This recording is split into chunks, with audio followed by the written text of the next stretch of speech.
Awesome. Well, welcome while you're Recording. changing.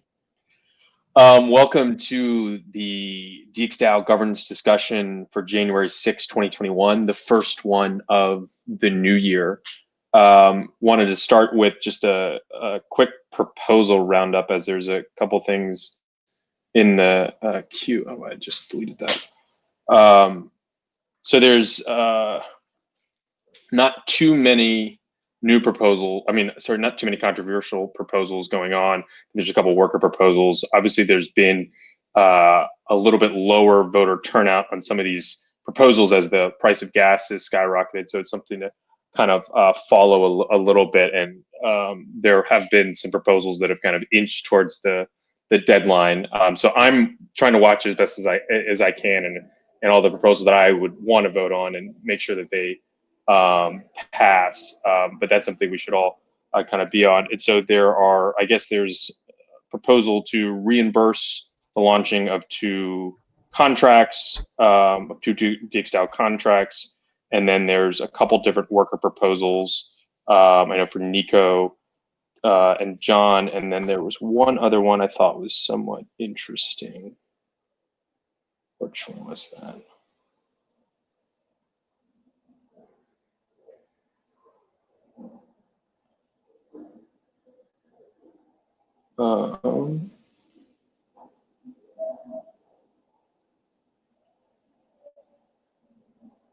No, I guess that was it.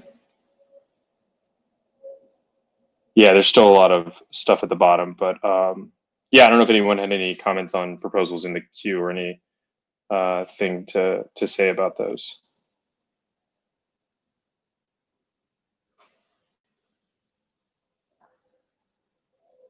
Yeah. Cool. Oh, go ahead. I asked yesterday because I would like to take average weekly price for the Ethereum. Like I was thinking, like, what do people think about that since, with the current situation?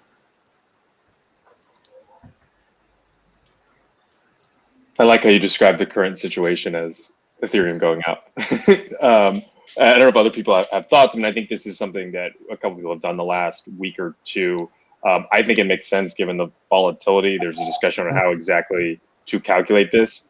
I'm a little, I don't think this is in any way close to a large, a long-term solution. And so I think the stablecoin path is definitely the best way to go. And I think we're working there towards that. But I think this is a fine short-term solution given the volatility here. Yeah, it's a little messy to calculate, of course, but I think Violet had a good solution with the high-low average for the past 7 days. Add them together, averages together, divide by 7. I think that's the best we can do until we get the DAI in Treasury. And I think the other thing, just with all of these things in your proposals, I think it's just important to be upfront about what exactly you're doing, just so people are kind of clear with the calculation. So, I mean, I think most people are pretty reasonable here. It's just let everyone know exactly what you're doing, and happy to have feedback there. Yeah, totally. Yeah, the only one that's an outlier is Federico's, but that's because he proposed his idea before he ever did his monthly proposal. So he was using a monthly average, which he laid out from the start, and he's done that for the last couple months. So I think that's fair because that's what he chose from the start, and it's pretty consistent. Yeah, I think the important thing, it's like with accounting, right? It's consistency is once you pick a model, it's consistency, because otherwise it's, if you're switching based on current conditions, it's sort of like gaming. That's not. I agree, because mostly because I don't want to worry to time the proposal. I want to wait until gas prices are low and to submit it then, and not to have to worry about price. It will always be the same. And yeah, I will keep it consistent probably, until we solve DAI.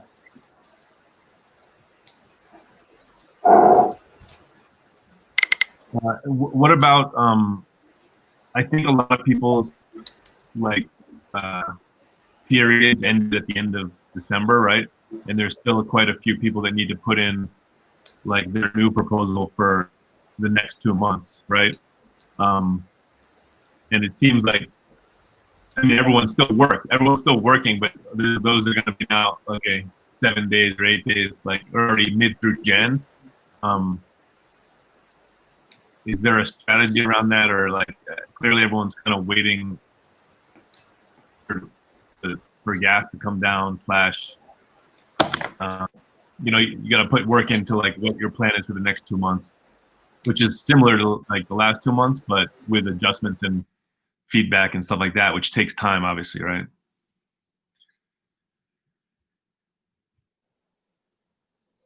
Yeah, I can speak for myself here.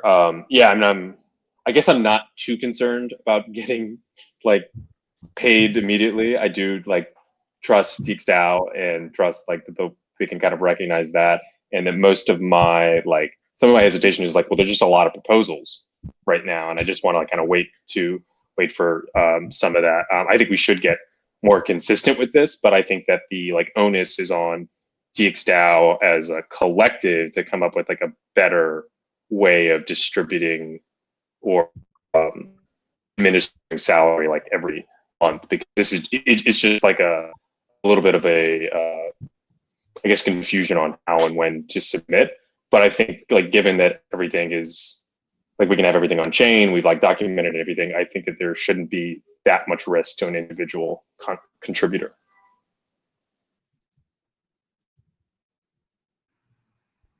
I don't know if it makes sense to talk about it now, but we are working with BlockRocket on basically like a payroll system. Yeah. I think let's wait on that, because I think we'll go gas and then I think that, because I think those are also like pretty related. Yeah.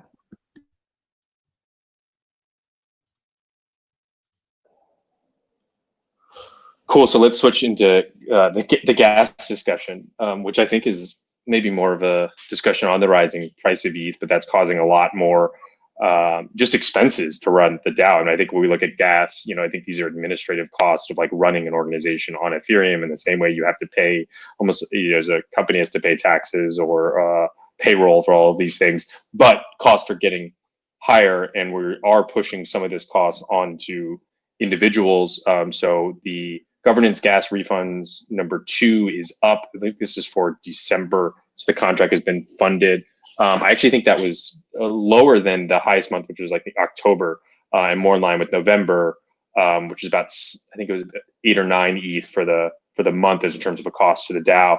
But just the last couple of weeks, obviously gas has skyrocketed. So there's been a discussion on re-looking at the gas refund subsidies. So just for some to set the table, I think so. Voting and proposals are reimbursed at 75%, and then staking and execution and the execution bot are all reimbursed at 100%. So given the kind of rising costs, I think the concern, of course, in the short term is, should we increase the subsidy to make sure that we are encouraging people to vote, and then I guess kind of long term, like this is obviously like a short term solution, and we need to think of more long term solutions that are gas efficient. Sky has that's a great comment. I don't know. People are gone to fees.wtf, which is a very depressing site. But looking at DXgov has paid 55 ETH in fees. I'm assuming that's over like the lifetime of DXgov, so it probably includes a lot more lower ETH there. But yeah, that's a concern. So how are people thinking about like gas refunds? I know this is just a constant nag, and we need to think about the long-term solutions. But in the short term, should we be moving to increase the subsidy?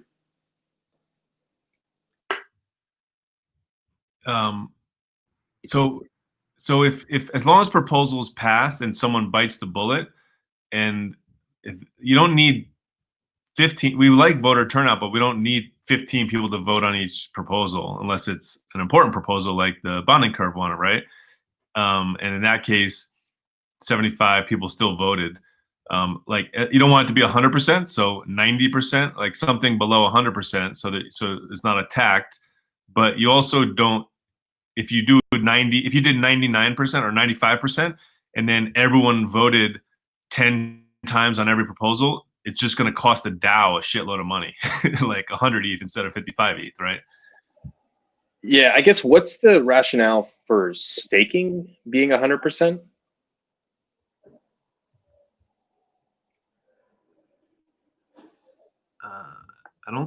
I didn't know staking was being reimbursed in the beginning.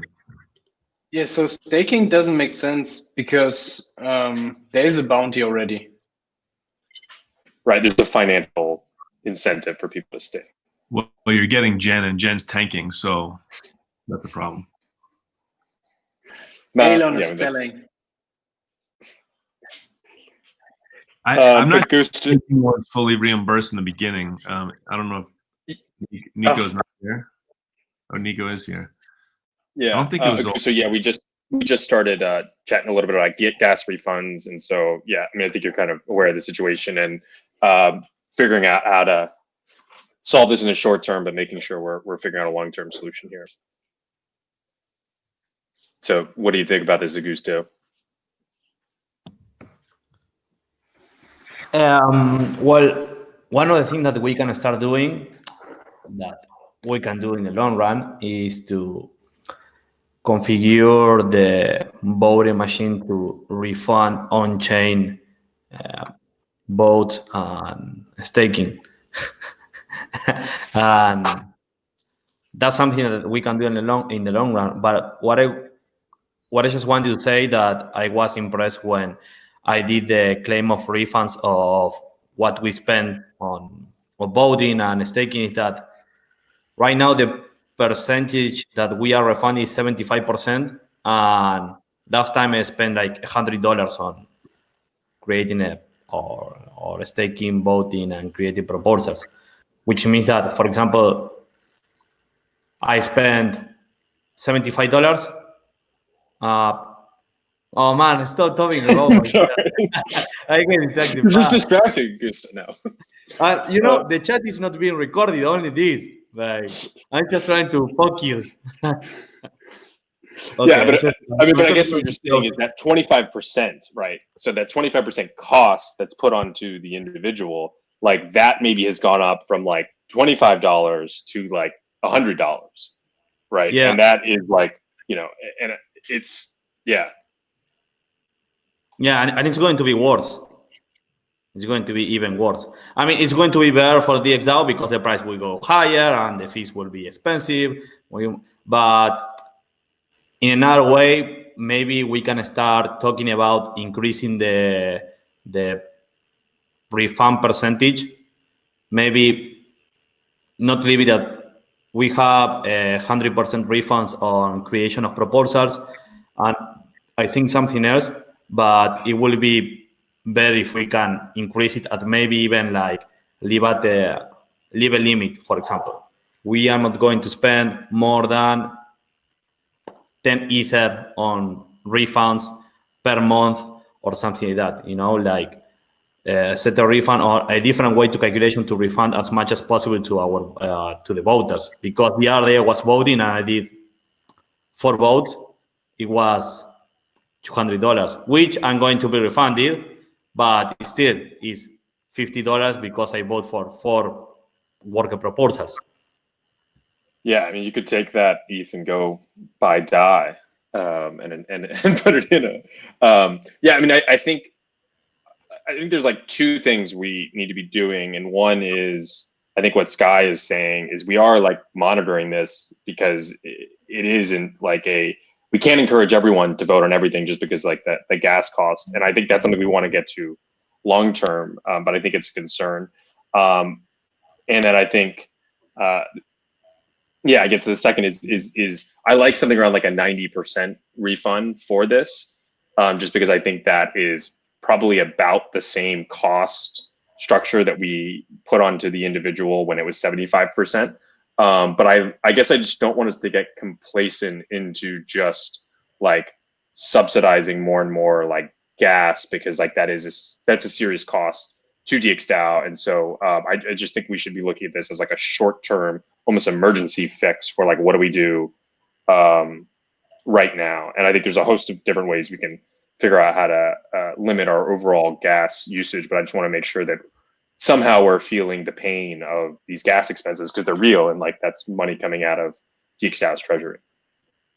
Yeah. Yeah, exactly. Like as far as I remember, you tried to like summarize the proposal into buckets, and it seems like worker proposals are the most used proposal types, and I think we should be able to find solutions for that. So yeah, like we need to find solutions for that.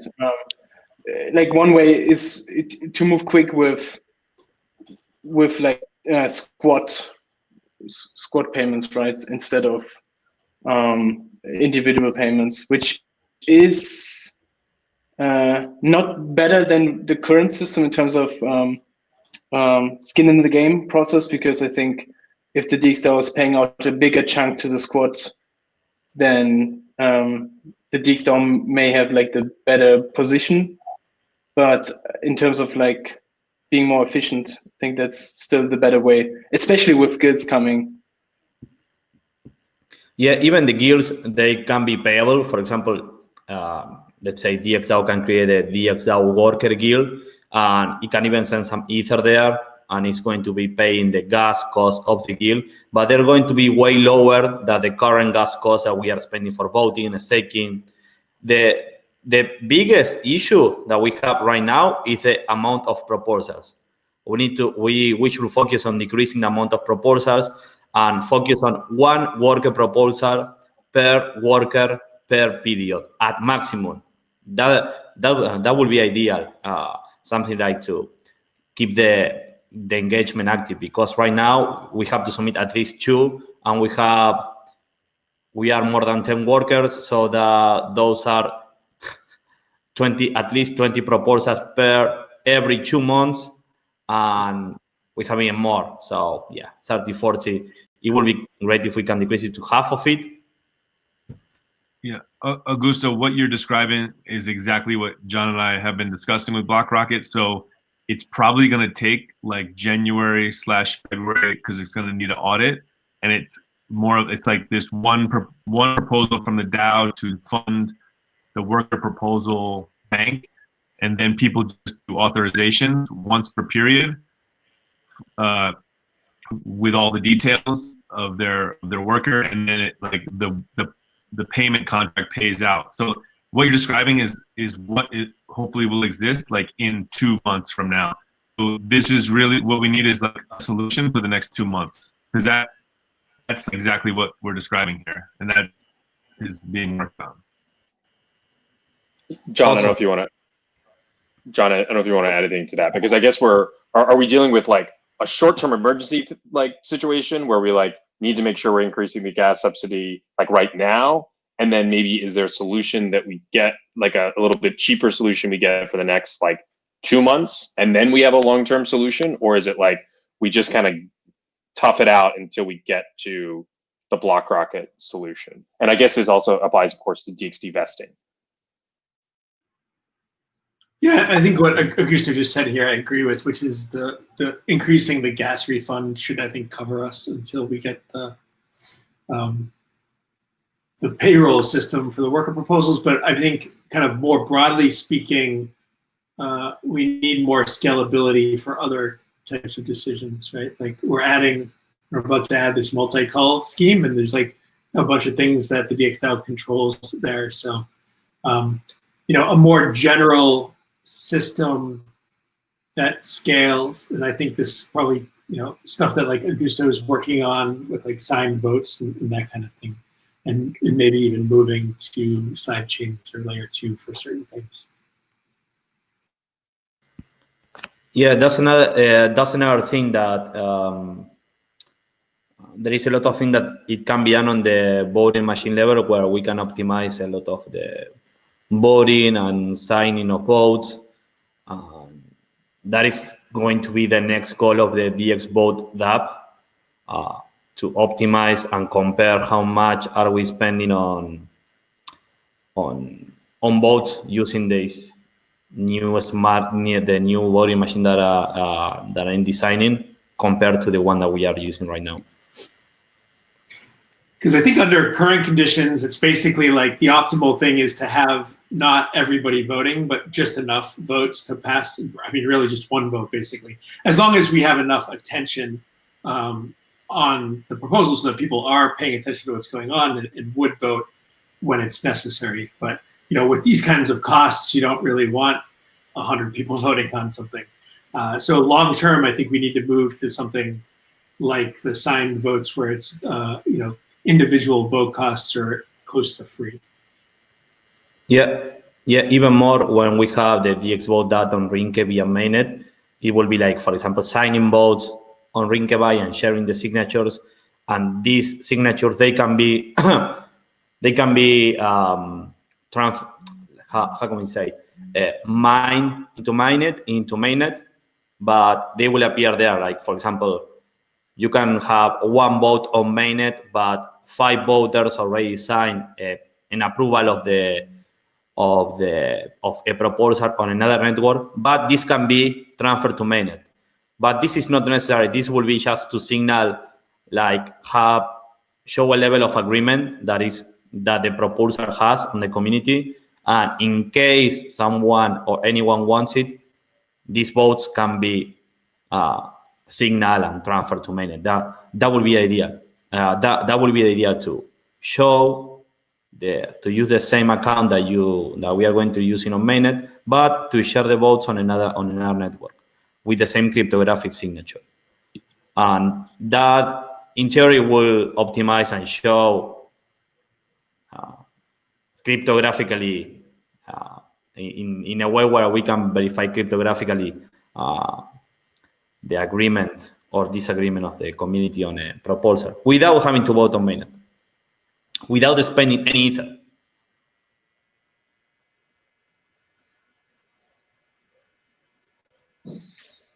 Cool. And so just kind of to, so I feel like we have the very short term is like we want to increase to 90% refunds. And then we have like a medium term, I guess, with the BlockRocket, like, payment system, and then like the long-term solution that we're really talking about to fix this is what Augusto is building with the new voting machine. Exactly. Yes, that will be. I think that will be the. That will be the plan. Cool. So why don't we, I guess, jump.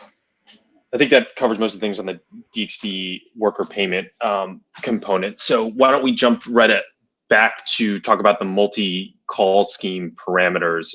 So this was a post, I think, originally by Nico. And so this is a new scheme that will be installed that will allow DXDAO to interact with a set of smart contracts, really expand the capabilities. But in order to install the new scheme, there are certain parameters that we need to agree on. So I think there was some discussion on this last week, I think specifically to the rep reward and a couple others. And then I saw Augusto had some additional thoughts on this, I guess, for building his voting machine DApp, which I guess is different than this. But just seeing out what we need to decide for this multi-call scheme to get installed, or for the proposal to pass. And then Augusto, I don't know if this is, and then the time to maybe talk about the quiet ending period. Yes. Yes, I found this parameter and I understood how it was working when it was working with the DX voting DApp.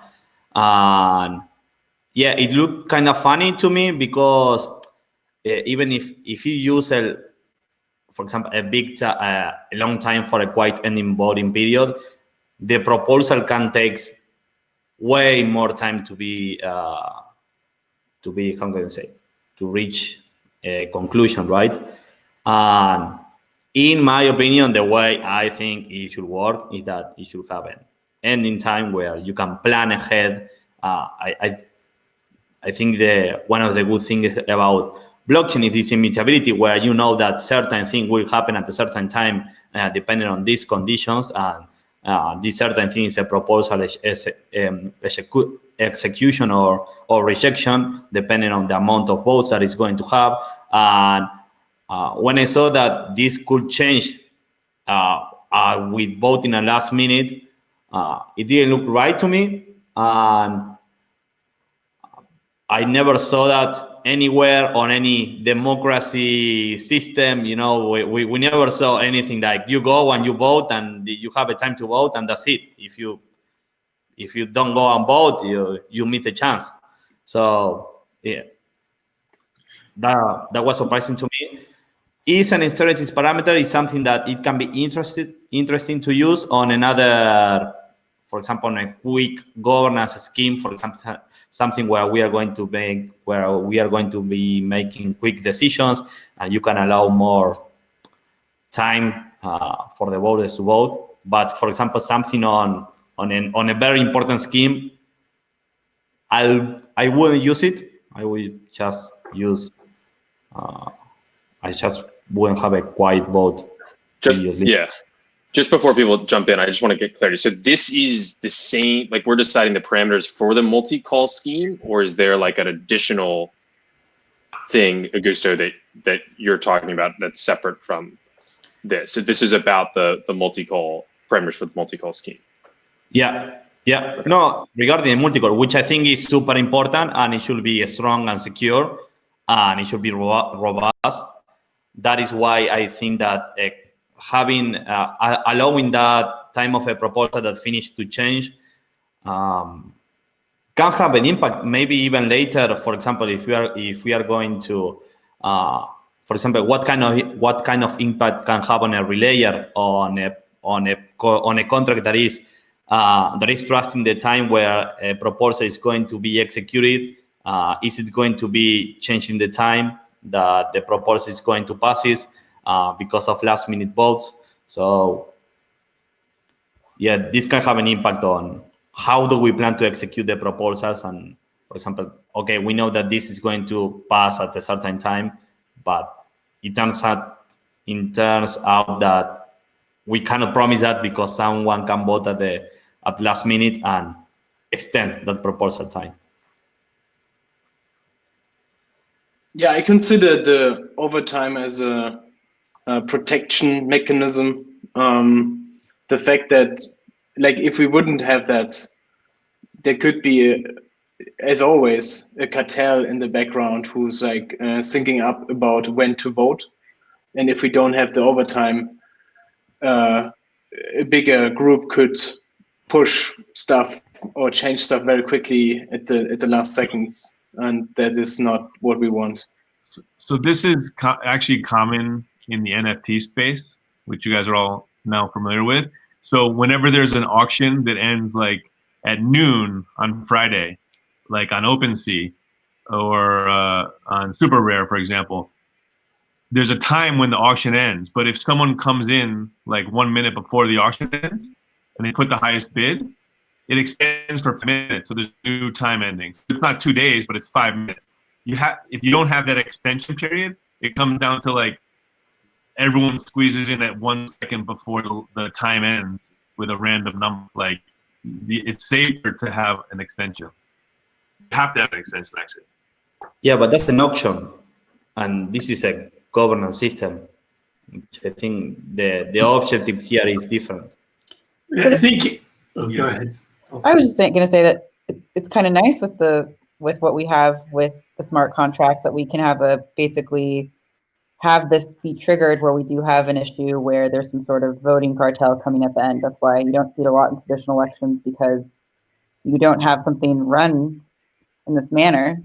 And it seems to have worked out pretty well for the couple times that it has initiated for, actually contentious proposals. But I know it has not worked maybe with a couple proposals that didn't get any attention for a while and someone finally voted on it. But that was a little bit more rare and not important. So it does cause a problem with futarchy, which, like, if Gnosis wants to do that, and then if we've experimented with it, like the prediction market, which is linked to a proposal, he has to have some end date, right? And it was like 3 days after. yeah, like we could have, like, the market creator could have known that something like that can happen in holographic consensus. Like, Yeah, but if you are, then you the resolution date should just be later. No, but if you did it 40 days later, this process could extend for 40 days. Like, this thing can continue. It could. So that's not a solution, right? The market creator should know, I would say, Geronimo, Should not know just what, could though? know. Should know holographic consensus. And the, like, exactly. yeah. I mean, if the market How creator many had just days- followed the basic directions of waiting for 3 days, it wouldn't have been a problem. Right. That's Also, actually like, in the No, I because mean- it got extended twice. Like, you have to do it for 10 days then, right? Yeah, I mean, I don't think we need to. Yeah, I mean, I guess like the futarchy angle of this, or like the proposal angle, like I think the markets are like separate from like what are we? How does this kind of work as a governance system for us right now? Another. So just drawing from experience of the market, like a lot of people in the space are using Snapshot, right? And Snapshot doesn't have an extension. Snapshot has this is the ending time. Everyone get your votes in at that time. So you can do. There's a key difference. There's a key difference here, right? Snapshot's free. So the problem we just talked about, right, where it costs hundreds of dollars to vote, what is that causing to happen? It's very obvious, right? How many votes do we have on proposals? Sometimes only one. If you have only one person voting on a proposal, the quiet ending period is super critical, right? Because if you have low voter turnout as a normal state, it doesn't even need to be a cartel. Anybody here could just simply wait till the very last minute and flip a vote, right? It wouldn't be hard to do. Yeah, I want to add to this maybe that, like, it's actually, I mean, I guess it started as sort of, I don't know if a bug, but, you know, the fact that, you know, there's high gas fees and it's very expensive to vote, it became sort of feature of holographic consensus that you can pass a vote with minimal amounts of participation. So, you know, if John's worker proposal is being voted yes, and I see that it's being voted yes and it will pass, then I say, okay, I don't need to vote on it because that's kind of in agreement of the DAO. Once you have contentious proposals or things that are debatable, you'll have high participation rates. And like John said, if we don't have the quiet ending time, there guarantee will be proposals that are trying to exploit this and basically flip it in the last minute. So yeah. Yeah, and this kind of goes back, I think a core thing to consider with voting in a holographic consensus world is voter attention, right? It's all about voter attention. It's very important to direct voter attention to where it needs to be, and time is obviously an issue here. We sleep, we go on vacation, whatever, and if something can change in a very short time frame, it just breaks voting, and that's why it takes 7 days to pass a proposal, etc. Also, I kind of want to add that in terms of participation rates, average proposal in DXgov has more like percent reputation voted on than like Wi-Fi proposals, which is, you know, it's kind of interesting because it's free in Wi-Fi. So yeah, this is just like, you know, something to mention. Like the voter apathy is existent in all governance systems. This has just protection against it. I agree with that, but it's also because, you know, the workers hold most of the voting power, and that's why we have a higher percentage vote rate. But agreed across the board, all DAOs have a problem with voter participation, definitely. Augusto, do you want to maybe close? I think we'll close this out here, and we can maybe push this to like a poll in the forum if we can't get consensus here. Yeah. No, I just wanted to say that I don't see a problem with someone voting in last minute and using his voting power to turn out the vote. I mean, that's how it works. That's how democracy works everywhere. And if you created a proposal that you think that can be overrun at last minute, you should try to get more votes on it. And maybe the minimal amount of votes that in your head is enough for your proposal to pass is not enough. Maybe 2% is not enough, and you should try to get to 5%, for example, which I think that's that's a safe number. You can get maybe to 3, 4, 5 with, I don't know, 5 people voting, maybe 6. Maybe that's the minimum amount of votes that you need. And we are on an organization where there is more than 400 accounts. So if you have only 2 votes, only 2 accounts voting on a 400 or 400, that's a very low participation rate. So maybe we should aim for something a bit higher. Yeah.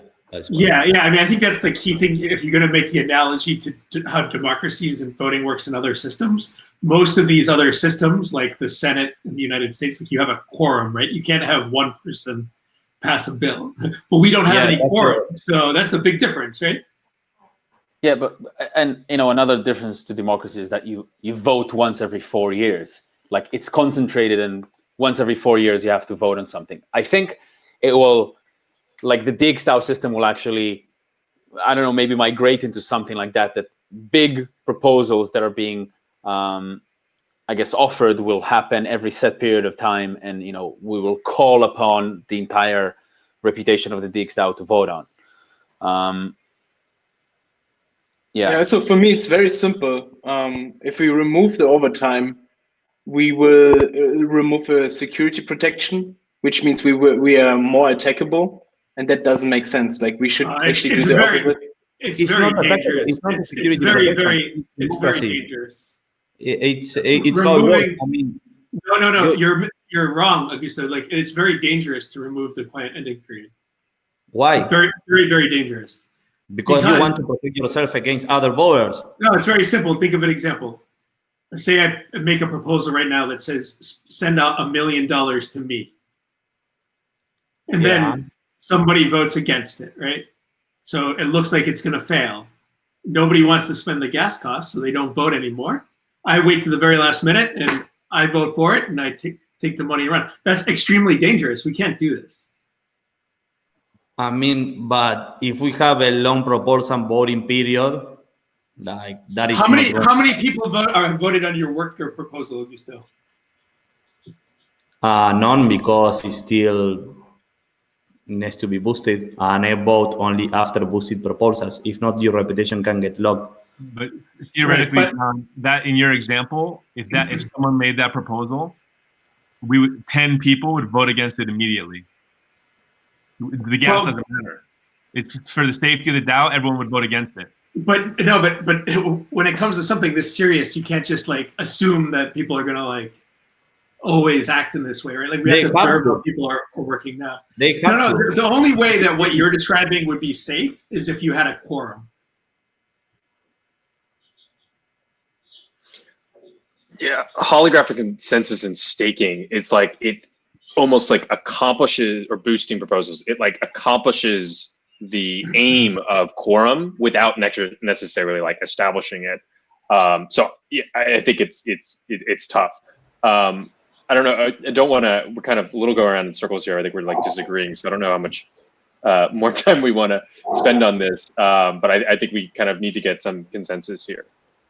I mean, there's no question in my mind. This is extremely dangerous to do, and I would push hard. Like my last question is like, what positive outcomes do we get out of it if we remove it? Besides, like people know when something is finalized. Chris, I mean, you're smiling, but like this is serious. Like we're talking about. Yeah. I mean, I can't smile. I think this is super serious too.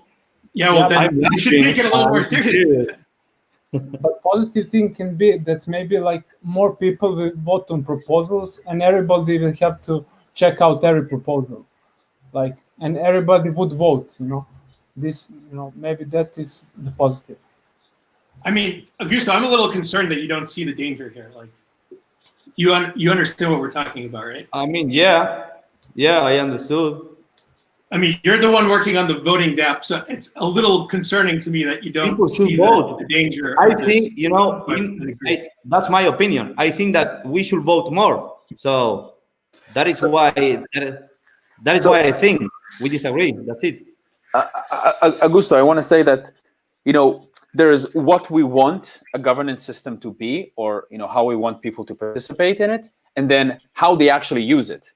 And like we can try and force people to use a system a certain way, but they will use it the way that feels the most comfortable for them. And I think Jack from Colony, when he came, they took this, what we described, to like a whole nother level. For them, a proposal, when someone makes it, automatically passes until someone challenges it. So it's kind of like the same thing here. We assume, and as you can see, like 99% of the proposals in the DAO, in the DXDAO, have passed because there's consensus around them.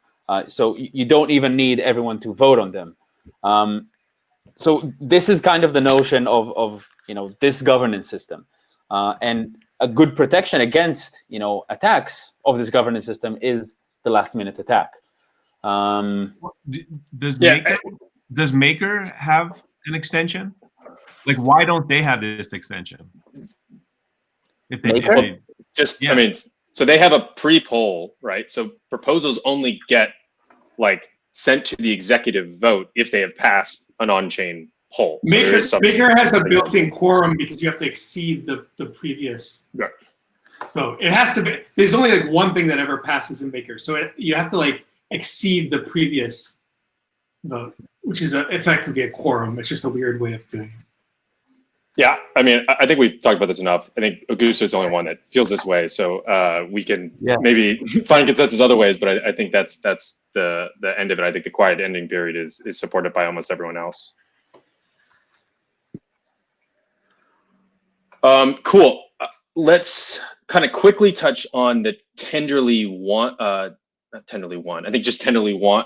Tenderly, which is a meme pool explorer that we talked about on the development call yesterday. And I think it's a really cool product that could really add some interesting features to DXDAO products. So I think it's a $500 a month service that we'd like to purchase. So that needs to go through a proposal, and we need to figure out exactly how to make that payment.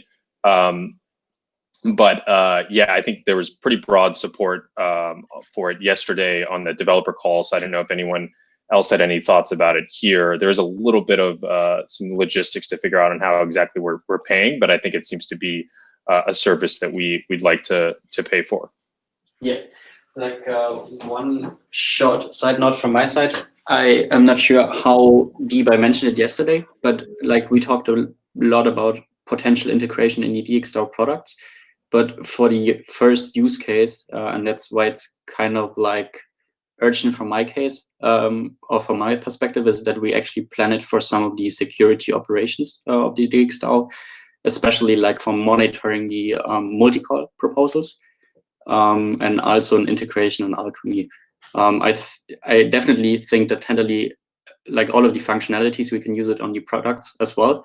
But like for the first use cases, it's definitely meant to support the security efforts of the DXDAO. Yeah.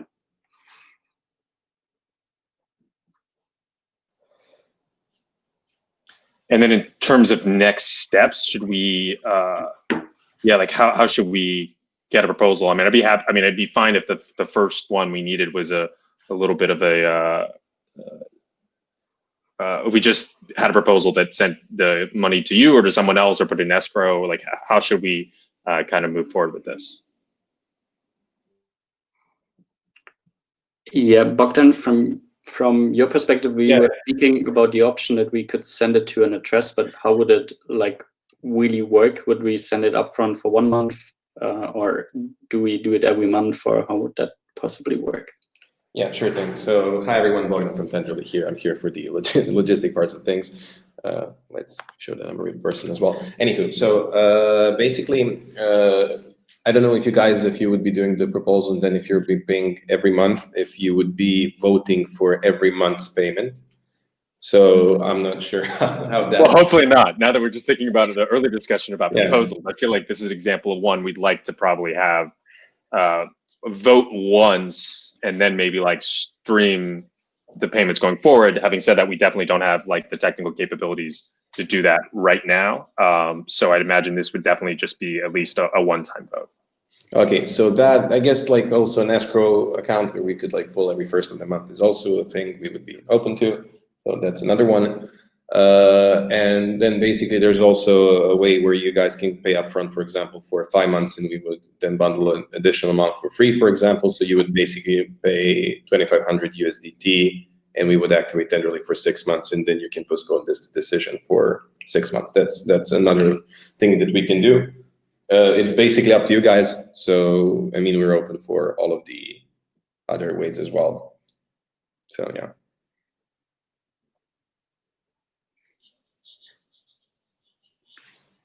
Sounds Cool. good to me.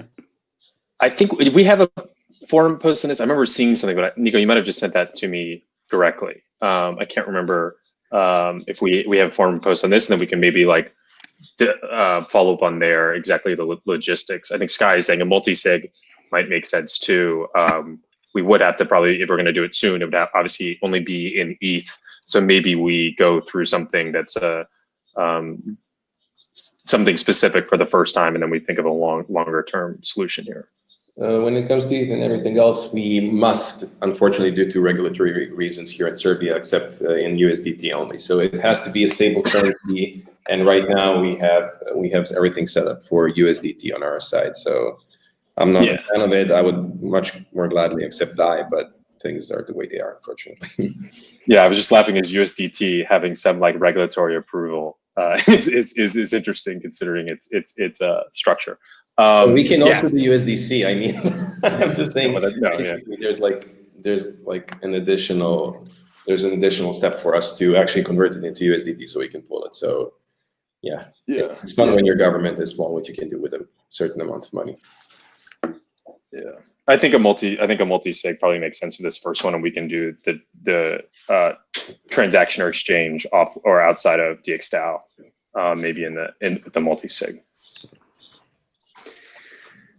Cool. Yeah. So next steps, I definitely would open the Dropbox post and just putting the information we now have and see that we can get a proposal up there as soon as possible. And we made it, Bogdan. Cool. Nico, I'll follow up with you on writing that and getting that. So awesome. Okay. Awesome. Thanks. And then moving along, wanted to provide another update on the contributor guidelines we talked about last week. I think the first maybe draft that we have of a chunk of that we've got completed that Pulp's been working on, and this is specific to an onboarding guide and having kind of a steps of that. So Pulp, I don't know if you want to take over and maybe walk us through what you have so far. Yeah, actually, there's one point that after kind of fully drafting it through, I kind of we talked about it a couple weeks ago and just wanted to bring it up. But yeah, please, when you guys have some time, take a look at it. And if there's please comment if there's anything that's confusing to you or too much detail, anything like that. But the main thing, like policy-wise for us, is the idea of the trial period. We kind of came to a consensus 2 weeks ago about doing a 2-week trial period in order, it's kind of like an anti-Sybil attack, which I think is a great idea and definitely based on our past issues or experience, it's necessary. My one question though is then it gets very kind of mushy and confusing with our current structure. We had more of a 2-month trial period where we have this 70% payment, 90% payment, then 100% payment. It's getting a little bit bureaucratic in my opinion, and that's just my opinion. If people disagree, that's fine. But it feels a little bit like, okay, we're doing this 2-week trial period. We want to make sure you say who you say you are. You can do the work, all that kind of stuff. Okay, here's your performance review after 2 weeks. Now it's like, okay, so when I'm putting in this worker proposal, am I asking for 70% or am I doing a 2-month period request? Am I asking for 70% in the first month and 90% in the second month? There's just so many random factors that it gets a little bit like, what exactly are we trying to accomplish with all these different steps? And if we want to do a trial period, should we maybe extend it to 1 month and make that this anti-Sybil portion of pay month, or should we try to do something else? Stick with the 2-week and just kind of maybe remove this whole % of pay for new workers scheme. Yeah, and just to looking at like the worker proposal guide, I think this is hopefully, and Martin, as you talk to a couple of people and trying to onboard people, hopefully this really is something that people can take and like have as a pure explanation for like, how do I get paid? When should I get like send a proposal? What should be in my proposal? So I think this guide is a pretty handy one that actually has like text for what the proposal should be and how to calculate it. And I think that kind of the question that Pulp is talking about in terms of the trial period is maybe the biggest question mark we have on how to kind of explain that or how to do that. Yeah, in terms of the trial period, how should we approach that as an onboarding guide? And Martin, I guess since you're thinking that through right now, do you have any thoughts on this?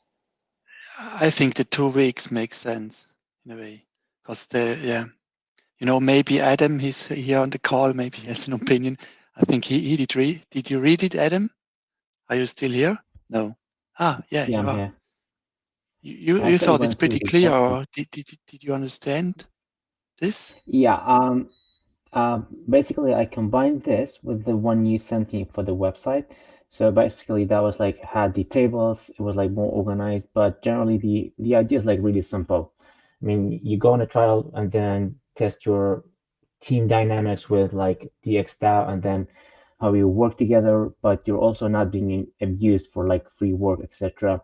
So it's like you're trying to see how you work together. So that's one of the cool thing about the proposal. For me, it made clear like you do like you place yourself on level 1 to 5 and then decide how many hours you're going to work, and then you do the math on your own, and then start submitting proposals, and then you start submitting what you're going to work on for the next days or for like the next weekdays, etc.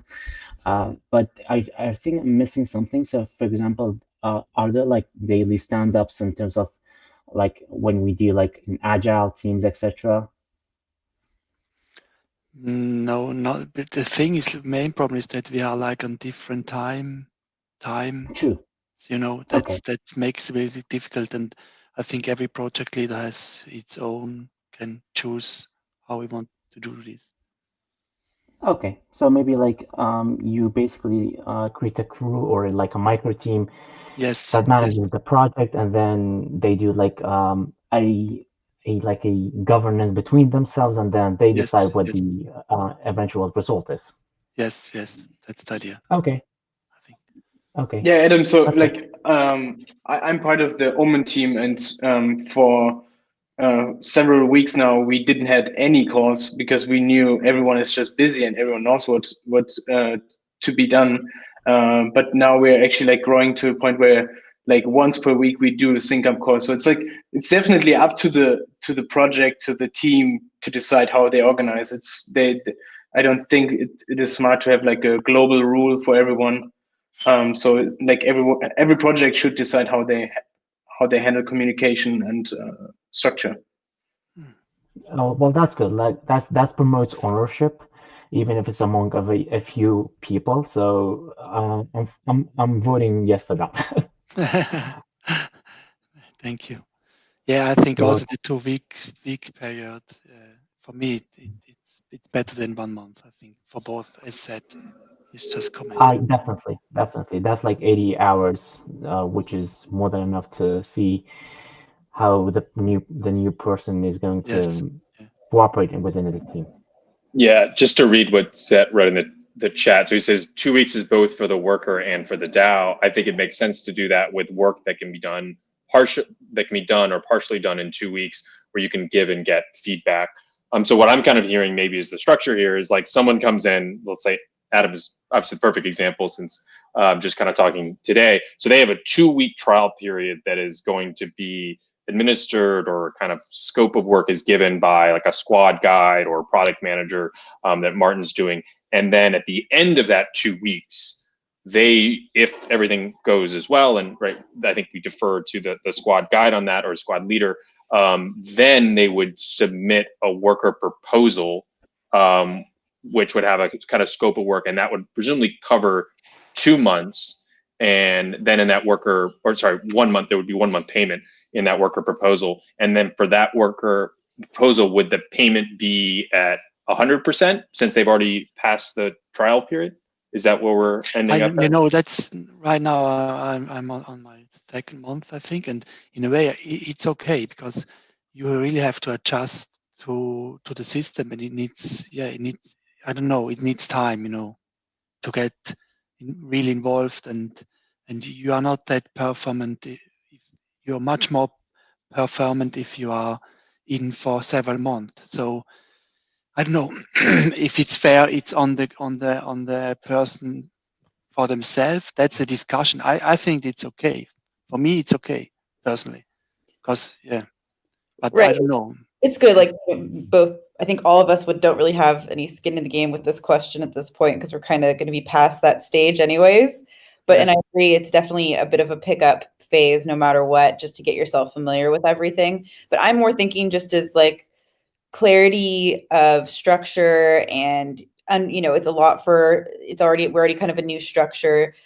We understand that there's some pickup time, but as long as people are meeting their goals and we're doing performance reviews, do we really need to be doing this calculation of 70%, 90% for the next 2 months? We just had this discussion about how we have too many worker proposals currently in our on-chain voting system, and that means we are going to require a new worker to do a proposal and then a payout in the first month, and the second month the same thing, when we could just cut that in half.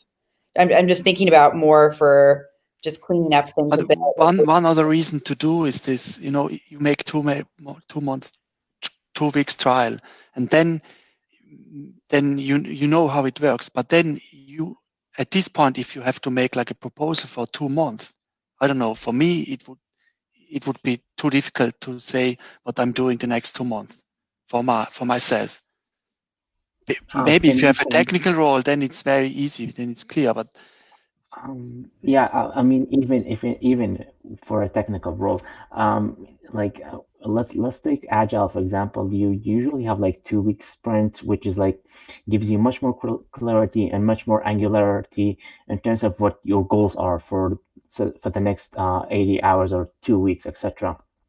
So maybe like I'm kind of like leaning toward agreeing with Pulp on like going with the 2 weeks is like much more favorable for everyone. And then I guess like, how are those 2 weeks compensated? Is that on like the proposal that they submit after 2 weeks? Do we compensate those? And then if like a trial period doesn't work out, how would we do the compensation? Could be a bit more aggressive with the payment reduction, perhaps something like 50% for your 2 week trial period, and then full pay for if we want to continue working with you. Yeah, that's another possibility to fix this.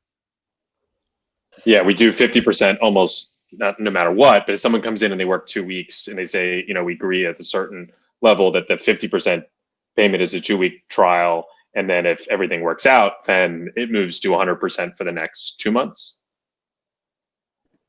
That's what I would propose, just for clarity and simplicity. I